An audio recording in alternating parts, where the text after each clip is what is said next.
बिस्मिल्लाहिर्रहमानिर्रहीम अस्सलाम वालेकुम वरहमतुल्लाहि वबरकातुहू। नाजरीन ग्रामी, इस वीडियो के शुरू में हम बात करेंगे कि मस्जिद अक्सा या बैतुल मक़दस की तारीखी पस मंज़र में मुसलमानों के लिए क्या अहमियत है।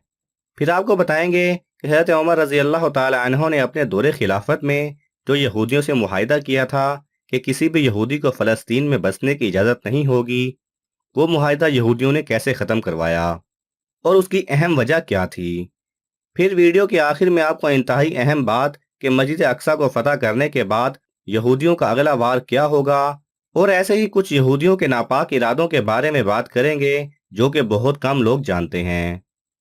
सबसे पहले बात करते हैं कि मुसलमानों के लिए बैतुल मक़दस अपनी जान से भी ज़्यादा अजीज क्यों है, और आज तक क्यों फ़लस्तीनी अपनी जान पर खेलते आए हैं, और आए रोज़ क्यों फ़लस्तीनी बच्चे बूढ़े औरतें अपनी जान की कुर्बानी देकर मस्जिद अक्सा की हिफाजत कर रहे हैं।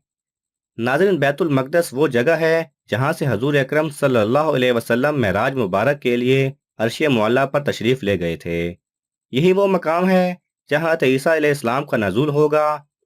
हज़रत इब्राहीम अलैहिस्सलाम ने भी फ़लस्तीन की तरफ हिजरत की थी। हज़रत लूत अलैहिस्सलाम की कौम पर अज़ाब भी इसी जगह पर नाजिल हुआ था। हज़रत सुलेमान अलैहिस्सलाम इसी मुल्क में बैठकर पूरी दुनिया में हुकूमत फरमाया करते थे। इस तरह फ़लस्तीन हमेशा से अंबिया इकराम का मस्कन रहा है। हज़रत ज़िक्रिया अलैहिस्सलाम भी बैतुल मक़दस में दफन हैं। हज़रत मूसा अलैहिस्सलाम ने भी इस शहर को मुकद्दस कहा था। इसके अलावा हज़रत ईसा अलैहिस्सलाम की मौजज़ाती विलादत भी इसी शहर में हुई, और जब उनको कत्ल करने की कोशिश की गई तो यहीं से अल्लाह सुब्हानहू व तआला ने ईसा अलैहिस्सलाम को आसमान की तरफ उठा लिया था। इसी शहर में हज़रत ईसा अलैहिस्सलाम दज्जाल को कत्ल करेंगे। यही सरजमीन अर्ज़ महशर भी होगी, यानी इसी सरजमीन पे मैदान महशर कायम किया जाएगा। इसी सरजमीन में याजूज माजूज का कताल और फसाद शुरू होगा। हजूर अकरम सल्लल्लाहु अलैहि वसल्लम का फरमान आलीशान है कि ज़मीन पर दूसरी मस्जिद मस्जिद अक्सा बनाई गई थी। अब नाज़रीन, कहानी शुरू होती है ऐलान मारखोर 1915 से, जब यहूदियों ने मुख्तलिफ चालें चलकर खिलाफत उस्मानिया को ख़त्म करवाया। हज़रत उमर रज़ी अल्लाह तआला अन्हो ने अपने दौरे खिलाफत में ये मुआहिदा कर रखा था कि किसी भी यहूदी को सरजमीन फ़लस्तीन में आबाद होने की इजाज़त ना होगी। जब तक खिलाफत का दौर रहा, ये मुआहिदा भी कायम रहा। खिलाफत उस्मानिया चाहे किसी भी हाल में रही, उन्होंने इस मुआहिदे का खात्मा ना होने दिया। अब यहूदियों ने इसी मुआहिदे को ख़त्म करने के लिए पहले खिलाफत का कला कमा किया, क्योंकि इस तरह ना रहेगा बांस और ना बजेगी बांसुरी। खिलाफत के खात्मे के बाद 1948 में इसराइल का मोजज़ाती क़याम हुआ, जो कि उम्मत मुस्लिमा के दिल में खंजर गाड़ने के बराबर था। और अब इसराइल इतना ताकतवर हो चुका है कि उनके यहाँ ऐसे बैंकर भी मौजूद हैं जो एक दिन में 40-40 मिलियन डॉलर का एक चेक भी लिख सकते हैं। 1968 में फिर इसराइल की मजीद तोसी की गई। इसराइल की इन तमाम चालों के पीछे दज्जाली तंजीमें, इल्यूमिनाती और फ्री मेसन का हाथ था।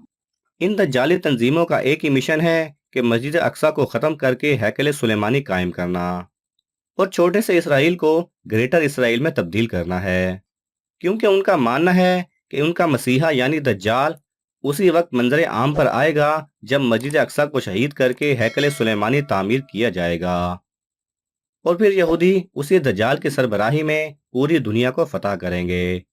अब बैतुल मक़दस को फतह करने के बाद यहूदियों का पहला मिशन मुसलमानों की तबाही और उनको सफ़ाए हस्ती से मिटाना होगा, क्योंकि मुसलमान ही हैं जो यहूदियों की दज्जाली फितनों और चालों के दरमियान सीसा पिलाई हुई दीवार बनकर खड़े हैं। अफसोसनाक बात यह है कि अब अरबों की इसराइल के साथ दोस्तियां और नरमियां इस बात को भी सच करता दिखाई देते हैं। अब अगर बात करें कि कौन यहूदियों को बर्बाद करेगा और बैतुल मक़दस को फतह करवाएगा, तो अहादीस में बहुत सी जगहों पर यह पेशनगोई मिलती है कि हजूर अकरम सल्लल्लाहु अलैहि वसल्लम का फरमान है कि क़यामत से पहले एक ऐसी अजीम जंग होगी जिसमें हिंदुस्तान, पाकिस्तान और गिरदो नवा के इलाकों से ऐसी ताकतवर फौजें निकलेंगी कि कोई भी उनका मुंह ना फेर सकेगा। इस जंग को मलहमातुल उज़्मा का नाम दिया गया है, और फरमाया गया है कि ये फौजें इतनी ताकतवर होंगी कि यहाँ से निकलेंगी और सीधा ईलिया में जाके रुकेंगी। ईलिया हजूर अकरम सल्लल्लाहु अलैहि वसल्लम के ज़माने में यरूशलेम को कहा जाता था, और ये फौजें यहूदियों को निस्तो नाबूद करके बैतुल मक़दस की हुर्मत को दोबारा कायम करेंगी। اسی طرح پہلے بھی عربوں سے بیت المقدس کو چھینا گیا تھا لیکن وہ کچھ نہ کر سکے، اور کرد خون صلاح الدین ایوبی نے بیت المقدس کو آزاد کروایا تھا۔ اسی طرح جذبہ ایمانی سے بھرپور فوجیں یہاں سے نکلیں گی اور بیت المقدس کو فتح کر کے یہودیوں کو تاریخی شکست دیں گی انشاءاللہ۔ اگر آپ کو یہ ویڈیو پسند آئے تو اسے لائک اور شیئر کیجئے، کسی بھی قسم کے سوال اور اظہار رائے کی خاطر کومنٹس کیجئے، اور مزید ایسے دلچسپ ویڈیوز دیکھنے کے لیے ہمارے چینل کو سبسکرائب کریں اور ساتھ میں بنے بیل آئیکن پہ لازمی کلک کریں۔